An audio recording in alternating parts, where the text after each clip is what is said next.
ಆಸೀನರಾಗಿರುವಂಥ ಎಲ್ಲ ಪರಮ ಪೂಜ್ಯರ ಪಾದಗಳಿಗೆ ನಮಸ್ಕರಿಸಿ, ವೇದಿಕೆ ಮುಂಭಾಗದಲ್ಲಿ ಆಸೀನರಾಗಿರುವಂಥ ಎಲ್ಲ ಪರಮ ಪೂಜ್ಯರು ಮತ್ತು ಮಾತಾಜಿಗಳವರ ಶ್ರೀಚರಣಗಳಿಗೆ ಹಣೆ ಹಚ್ಚಿ ನಮಸ್ಕಾರ ಮಾಡಿ, ವೇದಿಕೆಯ ಮೇಲೆ ಆಸೀನರಾಗಿರುವಂಥ ಗಣ್ಯರೇ, ಉಪಸ್ಥಿತರಿರುವಂಥ ಎಲ್ಲ ಬಂಧುಗಳೇ, ಭಾರತದ ಪುನರುತ್ಥಾನ ಮತ್ತು ಸ್ವಾಮಿ ವಿವೇಕಾನಂದ ಅನ್ನುವಂಥ ವಿಷಯ ಇದೆ. ಭಾರತದ ಪುನರುತ್ಥಾನ ಅನ್ನುವಂಥದ್ದು ಕೇವಲ ಯಾವತ್ತೂ ಒಮ್ಮೆ ಆಗಿರುವಂಥದ್ದಲ್ಲ, ಕಾಲ ಕಾಲಕ್ಕೆ ಭಾರತ ಪುನರುತ್ಥಾನ ಆಗಿದೆ. ಯಾಕೆ ಭಾರತವೇ ಮತ್ತೆ ಮತ್ತೆ ಪುನರುತ್ಥಾನ ಆಗಿದೆ ಅಂತ ಹೇಳಿದ್ರೆ, ನಾವು ಊಟ ಮಾಡಿದ ಮೇಲೆ ಸಹಜವಾಗಿ ನಿದ್ದೆಗೆ ಜಾರ್ತೀವಿ, ಸುಖ ಬಂದಾಗ ಆಲಸ್ಯ ನಮ್ಮನ್ನು ಆವರಿಸುತ್ತೆ. ಹಾಗೆ ಆಗ ಭಾರತ್ ಮಾತಾ ಕಿ. ಬೆಳಗ್ಗೆಯಿಂದ ಒಂದು ನಮ್ಮೆಲ್ಲರ ತಾಳ್ಮೆಯನ್ನು ಪರೀಕ್ಷೆ ಮಾಡ್ತಾ ಇರುವಂಥದ್ದು ಈ ವಿದ್ಯುತ್ತು. ಬೆಳಿಗ್ಗೆ ಎರಡನೇ ಅವಧಿಯಲ್ಲಿ ಹಸಿವು ನಮ್ಮನ್ನು ಕಾಡ್ತಾ ಇದ್ದರೆ, ಈ ಸಲ ಸ್ವಲ್ಪ ನಿದ್ದೆ ನಮ್ಮನ್ನು ಕಾಡ್ತಾ ಇರ್ಬೋದು ಕೆಲವರನ್ನು. ಅದರ ಜೊತೆಗೆ ಕರೆಂಟ್ ಅನ್ನುವಂಥದ್ದು ಕಾಮನ್ ಆಗಿರುವಂಥ ಒಂದು ಸಮಸ್ಯೆ. ಯಾಕೆ ಭಾರತದ ಪುನರುತ್ಥಾನ ಅನ್ನುವಂಥದ್ದನ್ನು ನಾವು ಪದೇ ಪದೇ ಕೇಳ್ತೀವಿ? ಜಗತ್ತಿನ ಯಾವುದಾದ್ರೂ ಒಂದು ದೇಶದ ಮೇಲೆ ಅತಿ ಹೆಚ್ಚು ದಾಳಿಗಳಾಗಿದ್ದರೆ ಅದು ಭಾರತದ ಮೇಲೆ. ಆ ಎಲ್ಲ ದಾಳಿಗಳನ್ನು ಜೀರ್ಣಿಸಿಕೊಂಡು ಮೆಟ್ಟಿ ನಿಂತು ತನ್ನತನವನ್ನು ಉಳಿಸಿಕೊಂಡಿರುವಂಥ ಏಕೈಕ ದೇಶವೂ ಭಾರತವೇ. ಯಾಕೆ ಭಾರತ ಭಾರತವಾಗಿ ಉಳಿಯಿತು? ಯಾಕೆ ಕಾಲ ಕಾಲಕ್ಕೆ ಭಾರತ ಪುನರುತ್ಥಾನ ಆಗ್ತಾ ಬಂತು? ಗೀತೆಯಲ್ಲಿ ಭಗವಂತ ಹೇಳಿದ ಹಾಗೆ ಯಾವಾಗ ಅಗತ್ಯ ಬೀಳುತ್ತೋ ಆವಾಗ ಭಗವಂತ ಅವತಾರ ಎತ್ತಿ ಬರ್ತಾನೆ. ಭಾರತಕ್ಕೆ ಬೇಕಾಗಿರುವಂಥ ಎಲ್ಲ ಚೈತನ್ಯವನ್ನು, ಶಕ್ತಿಯನ್ನು ತುಂಬುವಂಥ ಪ್ರಯತ್ನವನ್ನು ಮಾಡ್ತಾನೆ, ನಮ್ಮೆಲ್ಲರನ್ನ ಬಡಿದೆಬ್ಬಿಸ್ತಾನೆ. ಆ ಕಾರಣಕ್ಕಾಗಿ ಭಾರತ ಕಾಲ ಕಾಲಕ್ಕೆ ತನ್ನತನವನ್ನು ಉಳಿಸಿಕೊಳ್ಳುವಂಥ ಎಲ್ಲ ಪ್ರಯತ್ನಗಳನ್ನು ಅತ್ಯಂತ ಯಶಸ್ವಿಯಾಗಿ ಮಾಡಿದೆ. ಇಷ್ಟೆಲ್ಲ ದಾಳಿಗಳನ್ನು ಮೆಟ್ಟಿ ನಿಂತ ನಂತರವೂ ಸಹ ಒಂದೊಂದು ದೇಶಗಳು 15-20 ವರ್ಷಗಳಲ್ಲಿ ತನ್ನತನವನ್ನು ಕಳ್ಕೊಳ್ತು. ಅದು ಈಜಿಪ್ಟ್ ಇರ್ಬೋದು, ಅದು ಇರಾಕ್ ಇರಬಹುದು, ಇರಾನ್ ಇರಬಹುದು, ತನ್ನತನವನ್ನು ಕಳೆದುಕೊಂಡು ತನ್ನದ ಅಲ್ಲದ ಇರುವಂಥ ರೂಪದಲ್ಲಿ ಜಗತ್ತಿನ ಮುಂದೆ ಇವತ್ತು ಅವುಗಳ ಉಪಸ್ಥಿತಿ ಇದೆ. ಆದರೆ ಭಾರತ 1800 ವರ್ಷಗಳ ದಾಳಿಗಳ ನಂತರವೂ ಕೂಡ ಹಿಂದೂ ರಾಷ್ಟ್ರವಾಗಿದೆ, ಭಾರತವಾಗಿದೆ, ಸನಾತನ ಧರ್ಮ ಉಳಿದಿದೆ ಅಂತ ಹೇಳಿದರೆ ಅದಕ್ಕೆ ಕಾರಣ ಆಗಲೇ ಹೇಳಿದ ಹಾಗೆ ಆಧ್ಯಾತ್ಮಿಕ ಜೀವನ ಮತ್ತು ಧರ್ಮ. ಈ ದೇಶಕ್ಕೆ ಅಜ್ಞಾನದ ಅಂಧಕಾರ ಬಹಳ ಜೋರಾಗಿ ಮೋಡ ಅದು ಕವಿದಾಗ ಒಬ್ಬ ಸಂತ ಕೇರಳದಲ್ಲಿ ಹುಟ್ಟಿದ, ಕಾಲ್ನಡಿಗೆಯಿಂದ ಭಾರತವನ್ನು 2-3 ಬಾರಿ ಸಂಚಾರವನ್ನು ಮಾಡಿದ, ವೇದಗಳಿಗೆ ಭಾಷ್ಯಗಳನ್ನು ಬರೆದು ಪುನರ್ವ್ಯಾಖ್ಯಾನಗಳನ್ನು ಬರೆದು ಸರಳ ಭಾಷೆಯಲ್ಲಿ ಅವತ್ತಿನ ಜನಗಳಿಗೆ ಅರ್ಥ ಆಗುವಂತೆ ಪ್ರಯತ್ನ ಮಾಡಿದ ಆ ಸಂತನ ಹಿಂದೆ ನಿಂತಿರುವಂಥ ಶಕ್ತಿ ಜಗನ್ಮಾತೆ ಶಂಕರಾಚಾರ್ಯರು ಒಮ್ಮೆ ಭಾರತವನ್ನು ಬಡಿದೆಬ್ಬಿಸಿದ್ರು, ಸನಾತನ ಹಿಂದೂ ಧರ್ಮಕ್ಕೆ ಚೈತನ್ಯವನ್ನು ತುಂಬುವಂಥ ಪ್ರಯತ್ನವನ್ನು ಮಾಡಿದರು.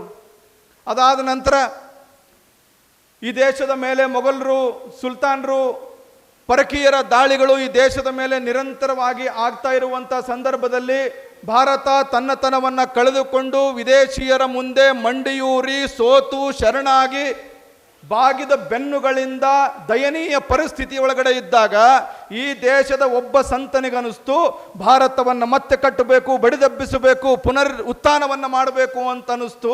ಆ ಸಂತನ ಹಿಂದೆ ನಿಂತು ಕೆಲಸ ಮಾಡಿರುವಂಥವಳು ಜಗನ್ಮಾತೆ ಭುವನೇಶ್ವರಿ, ಆ ಸಂತ ವಿದ್ಯಾರಣ್ಯ. ಆ ವಿದ್ಯಾರಣ್ಯರ ಪ್ರೇರಣೆಯಿಂದ ಹಂಪಿಯಲ್ಲಿ ಒಂದು ವಿಜಯನಗರ ಸಾಮ್ರಾಜ್ಯ ಸ್ಥಾಪನೆ ಆಯಿತು. ಆ ಸಾಮ್ರಾಜ್ಯ ಸ್ಥಾಪನೆ ಆದ ಮೇಲೆ ಅಲ್ಲೊಬ್ಬ ಕೃಷ್ಣದೇವರಾಯ ಅಂತ ಒಬ್ಬ ರಾಜ ಆಗಿ ಹೋದ. ಆ ಕೃಷ್ಣದೇವರಾಯನ ಕಾಲದಲ್ಲಿ ಭಾರತ ಹೆಂಗಿತ್ತು ಅಂತ ಹೇಳಿದ್ರೆ, ಭಾರತವನ್ನ ದೀನ ದರಿದ್ರ ಕೃಪಣ ಬೇಡುವ ಭಿಕ್ಷುಕ ದೇಶ ಅಂತ ಕರಿತಾ ಇದ್ರಲ್ಲ, ಅಂತ ಭಾರತದ ಗಲ್ಲಿ ಗಲ್ಲಿಗಳಲ್ಲಿ ಮುತ್ತು ರತ್ನಗಳನ್ನ ಮಾರಾಟಕ್ಕಿಡುವಂತ ಕಾಲ, ಸೇರುಗಟ್ಟಲೆ ಮಾರುವಂಥ ವೈಭವದ ಸ್ಥಿತಿ ಕೃಷ್ಣದೇವರಾಯನ ಕಾಲಘಟ್ಟದಲ್ಲಿ ಆಗೋಯ್ತು. ಅವತ್ತೊಮ್ಮೆ ಭಾರತ ಪುನರುತ್ಥಾನ ಆಗಿತ್ತು. ಶಂಕರಾಚಾರ್ಯರು ಜ್ಞಾನದ ಬಲದಿಂದ ಭಾರತವನ್ನು ಪುನರುತ್ಥಾನ ಮಾಡಿದರೆ, ಕೃಷ್ಣದೇವರಾಯನ ಕಾಲಘಟ್ಟದಲ್ಲಿ ಭೌತಿಕವಾಗಿರುವಂಥ ಪುನರುತ್ಥಾನ ಭಾರತದಲ್ಲಾಗಿತ್ತು.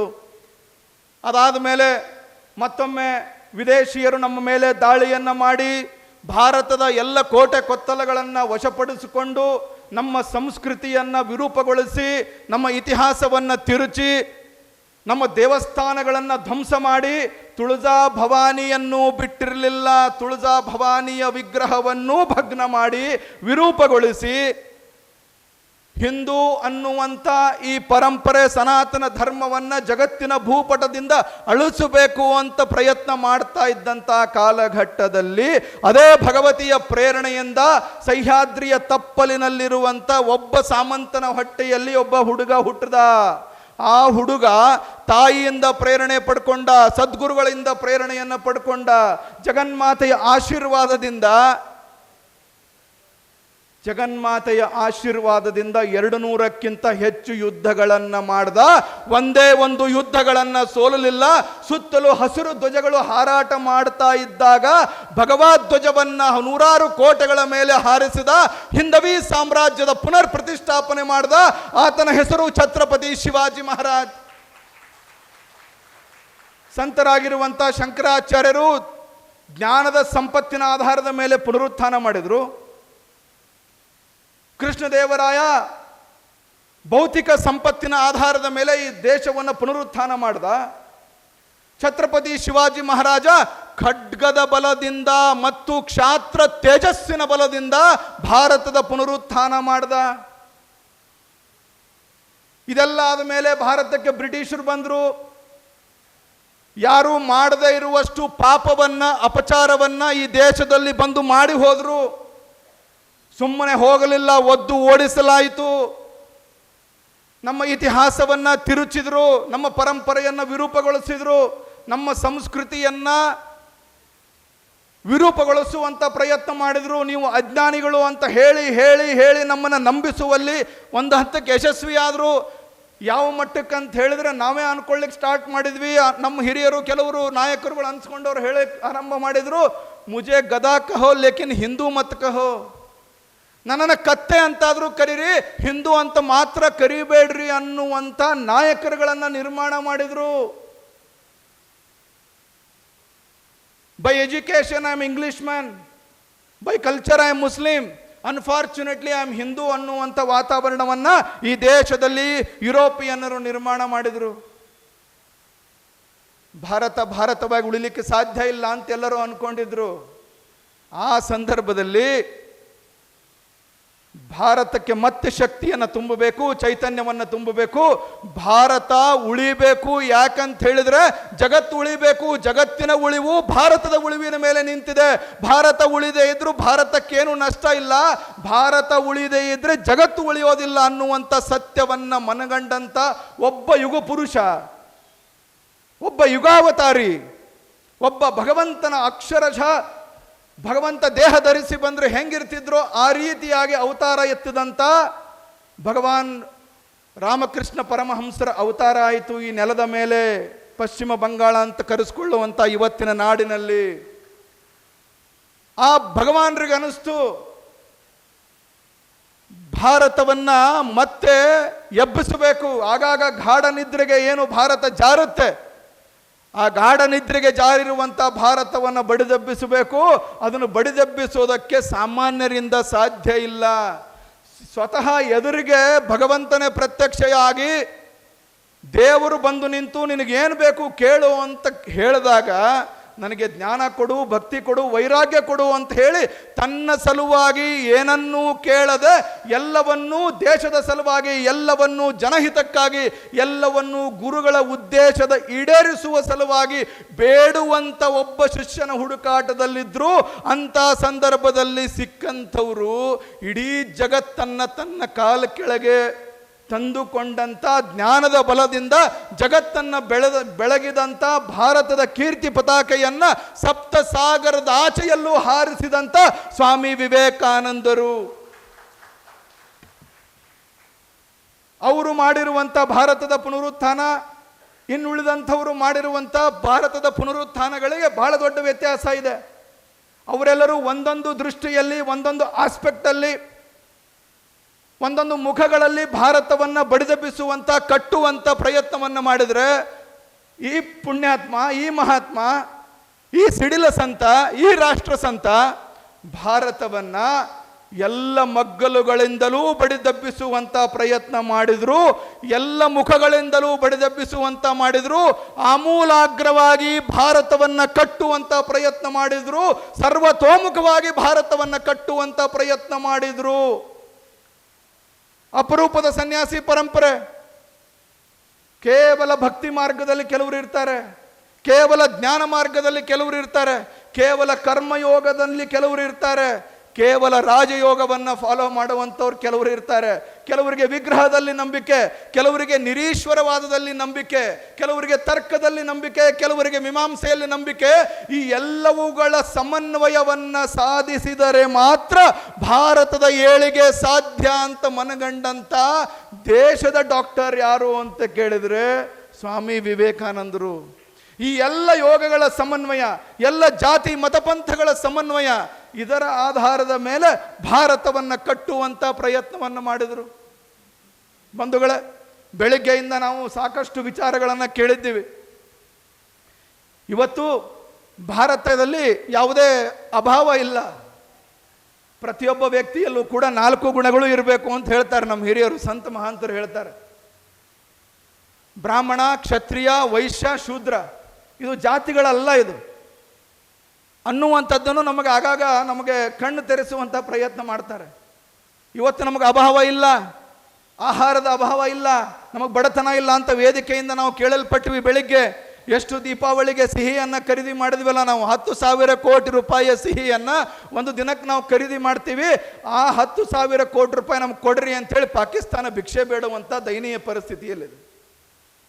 ಅಷ್ಟು ಸಂಪತ್ತು ನಮ್ಮ ದೇಶದಲ್ಲಿದೆ, ಅಷ್ಟು ಆಹಾರದ ಧಾನ್ಯದ ಸಂಗ್ರಹಣೆ ನಮ್ಮ ದೇಶದಲ್ಲಿದೆ. ಜಗತ್ತಿಗೆ ಸಪ್ಲೈ ಮಾಡಬಹುದಾದಷ್ಟು ಔಷಧಿಯ ಸಂಗ್ರಹ ಈ ದೇಶದಲ್ಲಿದೆ. ಜಗತ್ತಿಗೆ ವಿಶ್ವ ಸಂತತಿ ಎಲ್ಲ ನಿನ್ನ ಪುಣ್ಯೋದರದ ಹಸುಗೂಸುಗಳು ಎಂದು ಹಾಲುಣಿಸಿದೆ ಅಂತ ಹೇಳಿ ತಾಯಿ ಭಾರತೀಯ ಬಗ್ಗೆ ಒಬ್ಬ ಕವಿ ಹೇಳ್ತಾನೆ. ಆ ರೀತಿ ಜಗತ್ತನ್ನು ಸಾಕಬಹುದಾದಷ್ಟು, ಸಲಹಬಹುದಾದಷ್ಟು ಆಹಾರ ಮತ್ತು ಔಷಧಿಯ ಸಂಗ್ರಹ ನಮ್ಮ ದೇಶದಲ್ಲಿದೆ. ಇವತ್ತು ನಮ್ಗೆ ಅಭಾವ ಇಲ್ಲ, ಇವತ್ತು ನಮ್ಗೆ ಅಜ್ಞಾನ ಇಲ್ಲ. ಯಾಕಂತ ಹೇಳಿದ್ರೆ ಕಾಲ ಕಾಲಕ್ಕೆ ಭಗವಂತನೇ ಬಂದ, ಭಗವಂತನ ದೂತರು ಬಂದರು. ಇಷ್ಟು ದೊಡ್ಡ ಸನ್ಯಾಸಿ ಪರಂಪರೆ ಈ ದೇಶದೊಳಗಡೆ ಇದೆ, ನಮಗೆ ಅಜ್ಞಾನ ಇರ್ಲಿಕ್ಕೆ ಸಾಧ್ಯ ಇಲ್ಲ. ಇದ್ರೆ ಅದು ಕ್ಷಣಿಕ ಮಾತ್ರ, ಇದ್ರೆ ಅದು ನಮ್ಮ ಮೈಮೆರವಿನಿಂದ ಮಾತ್ರ. 18 ಪುರಾಣ, 6 ಶಾಸ್ತ್ರ, 4 ವೇದ, ಉಪನಿಷತ್ತು, ಭಗವದ್ಗೀತೆ, ರಾಮಾಯಣ, ಮಹಾಭಾರತ, ವಚನ ಸಾಹಿತ್ಯ, ದಾಸ ಸಾಹಿತ್ಯ, ಜೈನರ ಆಗಮ, ಬೌದ್ಧರ ತ್ರಿಪಿಟಕ, ಸಿಖ್ಖರ ಗುರು ಗ್ರಂಥ ಸಾಹಿಬ್, ಇವತ್ತಿನ ಆಧುನಿಕ ಸಂತರ ವಾಣಿಗಳು, ಆಧುನಿಕ ಸಂತರ ಪುಸ್ತಕಗಳು, ಕಬೀರರ ದೋಹೆಗಳು, ಶರಣರ ವಚನಗಳು, ಸರ್ವಜ್ಞನ ತ್ರಿಪದಿಗಳು, ಎಷ್ಟೆಲ್ಲ ಜ್ಞಾನ ಸಂಪತ್ತು ಭಾರತದಲ್ಲಿದೆ. ಭಾರತಕ್ಕೆ ಇವತ್ತು ಅಜ್ಞಾನ ಇಲ್ಲ. ಅಜ್ಞಾನದ ಹಸಿವನ್ನು ನೀಗಿಸಿಕೊಳ್ಳಲಿಕ್ಕೆ ಬೇಕಾಗಿರುವಂಥ ಎಲ್ಲ ಸವಲತ್ತು ನಮ್ಮ ದೇಶದಲ್ಲಿದೆ. ಇರುವಂಥದ್ದು 2 ಸಮಸ್ಯೆ ಅಂತ ನಾನು ಭಾವಿಸ್ತೀನಿ. ಮೊದಲನೇದ್ದು, ಅವೆರಡರಲ್ಲಿ ಉಳಿತಲ್ಲ, ಆಲಸ್ಯ ನಮಗೆ ಆವರಿಸ್ಕೊಂಡಿದೆ. ಯಾವುದರ ಆಲಸ್ಯ? ಯಶಸ್ಸಿನ ಆಲಸ್ಯ, ಸುಖದ ಆಲಸ್ಯ. ಏನು ನಾವು ಸಾಧಿಸಿಬಿಟ್ವಿ, ಜಗತ್ತಿನಲ್ಲಿ ಭಾರತ ಬಹಳ ವೇಗವಾಗಿ ಮುಂದೆ ಬರ್ತಾ ಇದೆ ಅನ್ನುವಂಥ ಒಂದು ಆಲಸ್ಯ, ಆ ಒಂದು ಸುಖದ ಏನು ಗುಂಗಿದೆ, ನಶೆ ಇದೆ, ಆ ನಶೆ ನಮ್ಮನ್ನು ಆಲಸ್ಯಕ್ಕೆ ದೂಡ್ತಾ ಇದೆ. ಆ ಆಲಸ್ಯದಿಂದ ಮೈ ಕೊಡವಿ ನಾವು ಮೇಲೇಳಬೇಕಾದಂಥ ಅಗತ್ಯ ಇದೆ. ಸ್ವಾಮಿ ವಿವೇಕಾನಂದರು ನಂಬಿಕೆ ಇಟ್ಟದ್ದು ಅದೇ ಒಂದು ವಿಚಾರದ ಮೇಲೆ. ಸಕ್ರಿಯನಾಗಿರುವಂಥ ಒಬ್ಬ ಕೆಟ್ಟವನನ್ನು ನಾನು ನಂಬ್ತೇನೆ ಹೊರತು ನಿಷ್ಕ್ರಿಯನಾಗಿರುವಂಥ ಒಳ್ಳೆಯವನನ್ನು ನಂಬಲಿಕ್ಕೆ ಸಾಧ್ಯ ಇಲ್ಲ ಅಂತ ಸ್ವಾಮೀಜಿ ಹೇಳಿರುವಂಥದ್ದು. ಆಚಾರ್ಯ ಚಾಣಕ್ಯ ಹೇಳಿರುವಂಥ ಮಾತು ನಮ್ಗೆ ನೆನಪಿದೆ. ಈ ಸಮಾಜಕ್ಕೆ ಆಘಾತಕಾರಿಯಾಗಿರುವಂಥದ್ದು ಹಿಡಿಯಷ್ಟಿರುವಂಥ ಏನೋ ದುರ್ಜನರ ಸಕ್ರಿಯತೆ ಅಲ್ಲ, ಇಷ್ಟು ದೊಡ್ಡ ಸಂಖ್ಯೆಯಲ್ಲಿರುವಂಥ ಸಜ್ಜನರ ನಿಷ್ಕ್ರಿಯತೆ ಈ ಸಮಾಜಕ್ಕೆ ದೊಡ್ಡ ಆಘಾತಕಾರಿ ಅಂತೇಳಿ ಚಾಣಕ್ಯ ಹೇಳಿದ್ದ. ಸ್ವಾಮಿ ವಿವೇಕಾನಂದರು ಅದನ್ನು ಮತ್ತೆ ಪುನರುಚ್ಚಾರ ಮಾಡಿದ್ರು, ತಾವು ನಡ್ಕೊಂಡು ತೋರಿಸಿದ್ರು. ಒಬ್ಬ ಲೀಡರ್ ಹೆಂಗಿರಬೇಕು ಅನ್ನುವಂಥದ್ದನ್ನು ಕಲಿಬೇಕು ಅಂತ ಹೇಳಿದ್ರೆ ಸ್ವಾಮಿ ವಿವೇಕಾನಂದರನ್ನ ನೋಡಬೇಕು, ಅವರನ್ನ ಅಧ್ಯಯನ ಮಾಡಬೇಕು. ಆ ರೀತಿ ನಡ್ಕೊಂಡು ತೋರಿಸಿದ್ರು. ಆಲಸ್ಯಕ್ಕೆ ಅವರ ಡಿಕ್ಷನರಿಯಲ್ಲಿ ಜಾಗ ಇರಲಿಲ್ಲ. ಯಾವ ಮಟ್ಟದ ಆಲಸ್ಯ ಅಂತ ಹೇಳಿದ್ರೆ, ನಮ್ಮ ಸ್ವಂತದ ಕೆಲಸಗಳನ್ನು ಮಾಡ್ಕೊಳ್ಳೋದಕ್ಕೆ ನಮಗೆ ಆಲಸ್ಯ. ನಮ್ಮ ದೇವಸ್ಥಾನಗಳಿಗೆ ಮನೆ ಹತ್ರ ಇರುತ್ತೆ. ದೇವಸ್ಥಾನಗಳು ನಮಗೆ ಶಕ್ತಿ ತುಂಬುವಂಥ, ಚೈತನ್ಯ ತುಂಬುವಂಥ, ಭಾರತವನ್ನು ಇವತ್ತಿಗೂ ಭಾರತ ಆಗಿಟ್ಟಿರಲಿಕ್ಕೆ ಮುಖ್ಯವಾಗಿರುವಂಥ ಕೇಂದ್ರಗಳು, ನಮ್ಮ ಚೈತನ್ಯದ ಕೇಂದ್ರಗಳು, ಶ್ರದ್ಧೆಯ ಕೇಂದ್ರಗಳು. ನಮಗೆ ಜೀವನದಲ್ಲಿ ಸೋತೆ ಅಂತಂದಾಗ ನಮ್ಮ ಎದೆಯಲ್ಲಿ ವಿಶ್ವಾಸ ಮೂಡಿಸಿ, ಮನಸ್ಸಿನಲ್ಲಿ ಆಶಾಭಾವನೆ ಮೂಡಿಸಿ, ದೈವತ್ವದಿಂದ ನಮಗೆ ಶಕ್ತಿ ತುಂಬುವಂಥ ಜಾಗಗಳು ಆ ದೇವಸ್ಥಾನಗಳಿಗೆ ಹೋಗೋದಕ್ಕೆ ನಮಗೆ ಆಲಸ್ಯ. ದಿನನಿತ್ಯ 108 ಬಾರಿ ನಮಗೆ ಗುರುಗಳು ಕೊಟ್ಟಿರುವ ಮಂತ್ರವೋ, ನಮ್ಮ ಇಷ್ಟ ದೇವತೆಯ ಮಂತ್ರವೋ, ಅದನ್ನು ಹೇಳೋದಕ್ಕೆ ನಮಗೆ ಆಲಸ್ಯ. ಮಕ್ಕಳಿಗೆ ನಮ್ಮ ಧರ್ಮದ, ನಮ್ಮ ಸಂಸ್ಕೃತಿಯ, ನಮ್ಮ ಪರಂಪರೆಯ ವಿಚಾರಗಳನ್ನು ಹೇಳ್ಕೊಡೋದಕ್ಕೆ ನಮಗೆ ಆಲಸ್ಯ. ರಾಮಾಯಣ ಮಹಾಭಾರತದ ಕಥೆಗಳನ್ನು ಹೇಳ್ಕೊಡೋದಕ್ಕೆ ನಮಗೆ ಆಲಸ್ಯ. ಮಹಾನ್ ಪುರುಷರ ಕಥೆಗಳನ್ನು ಹೇಳ್ಕೊಡೋದಕ್ಕೆ ನಮಗೆ ಆಲಸ್ಯ. ಇಂಥ ಕಾರ್ಯಕ್ರಮಗಳಿಗೆ ಅವರನ್ನು ಕರ್ಕೊಂಡು ಬರೋದಕ್ಕೆ ನಮಗೆ ಆಲಸ್ಯ. ನಮ್ಮ ಹಬ್ಬ ಹರಿದಿನಗಳ ಹಿಂದಿರುವಂಥ ತಾತ್ವಿಕ, ತಾರ್ಕಿಕ, ವೈಜ್ಞಾನಿಕ ಕಾರಣಗಳನ್ನು ತಿಳ್ಕೊಳ್ಳೋದ್ರಲ್ಲಿ ನಮಗೆ ಆಲಸ್ಯ. ಈ ಆಲಸ್ಯದಿಂದ ಇವತ್ತು ಭಾರತವನ್ನು ಎಬ್ಬಿಸಬೇಕಾಗಿದೆ. ಇನ್ನೊಂದು ದೊಡ್ಡ ಸಮಸ್ಯೆ ಅನ್ಯಾಯವನ್ನು ಎದುರಿಸುವಂಥ ಗುಣ.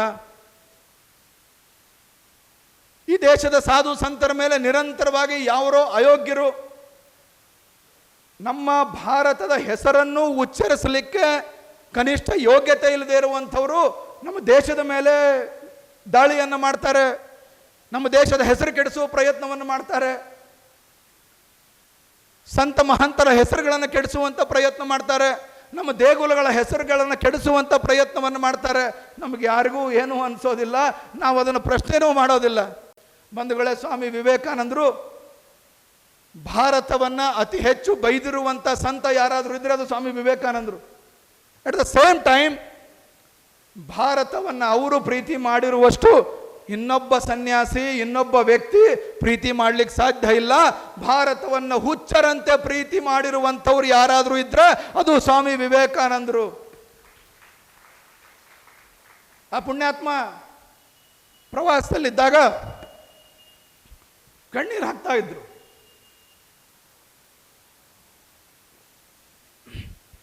ಯಾವ ಕಾರಣಕ್ಕೆ ಕಣ್ಣೀರು ಹಾಕ್ತಾ ಇದ್ರು? ಪೀಠಕ್ಕಾಗಿ ಕಣ್ಣೀರು ಹಾಕ್ತಿರ್ಲಿಲ್ಲ.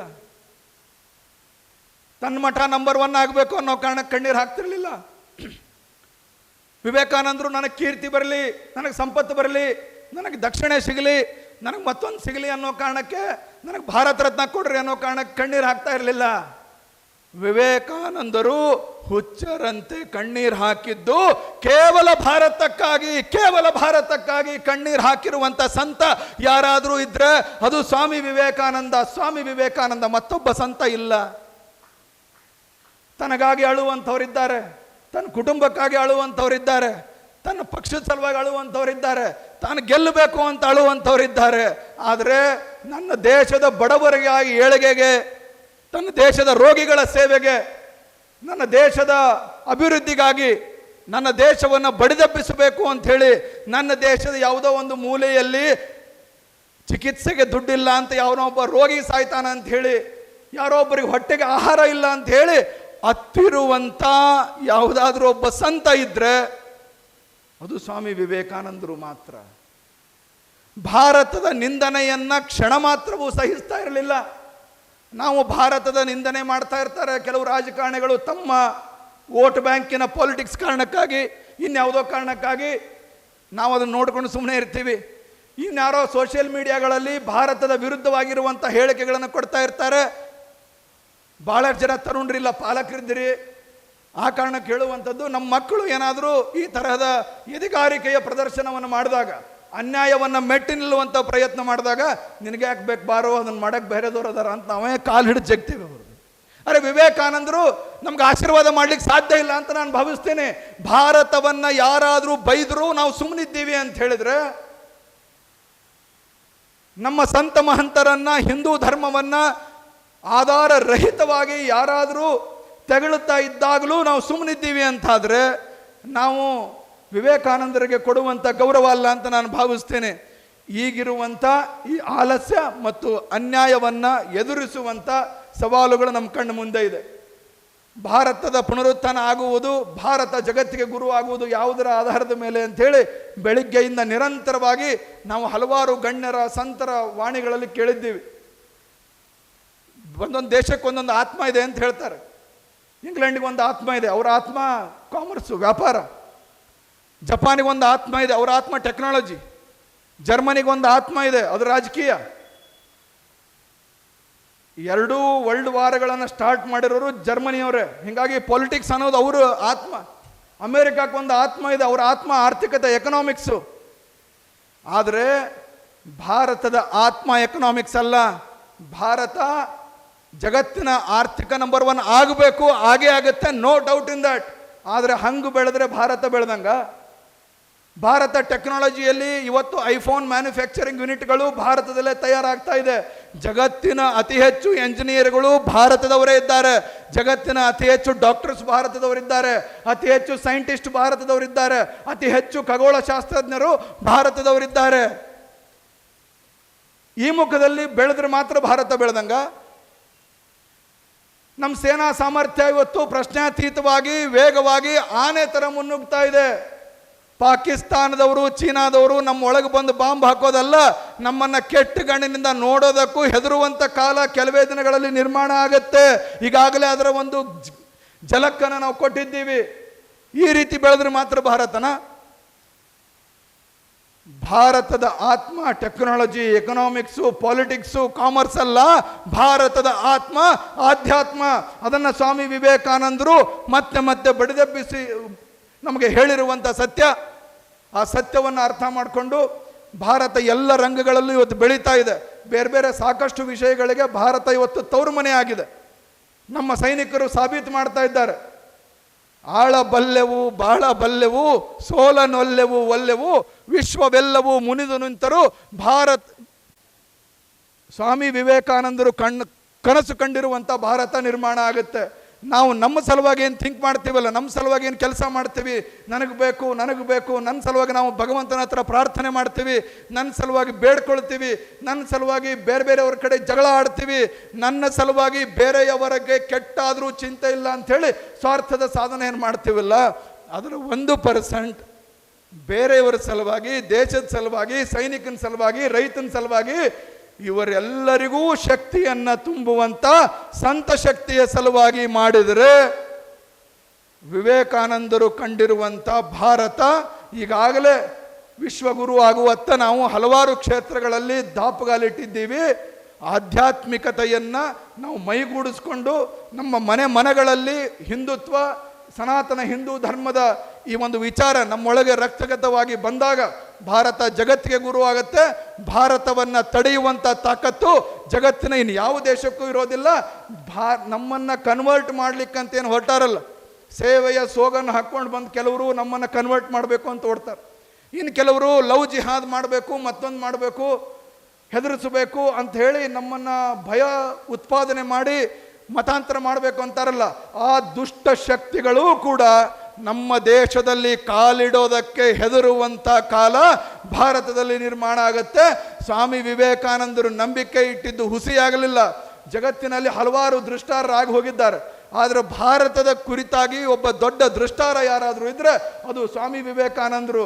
ಭಾರತೀಯದ ನಮ್ಮೆಲ್ಲರ ಮೇಲೆ ಅವರು ನಂಬಿಕೆ ಇಟ್ಟಿದ್ರು. ಮುಂದೆ ಈ ದೇಶದಲ್ಲಿ ಪುರುಷ ಸಿಂಹರು ಹುಡ್ತಾರೆ, ಅವರು ಭಾರತವನ್ನು ಜಗದ್ಗುರು ಮಾಡ್ತಾರೆ, ಭಾರತವನ್ನು ವಿಶ್ವಗುರು ಮಾಡ್ತಾರೆ ಅನ್ನುವಂಥ ಏನು ಚಿಂತನೆ ಅವ್ರಿಗಿತ್ತು, ಒಂದು ದೂರದೃಷ್ಟಿ ಅವ್ರಿಗಿತ್ತು. ಆ ಕಾಲ ಸನ್ನಿಹಿತವಾಗಿರುವಂಥ ಸಂದರ್ಭ.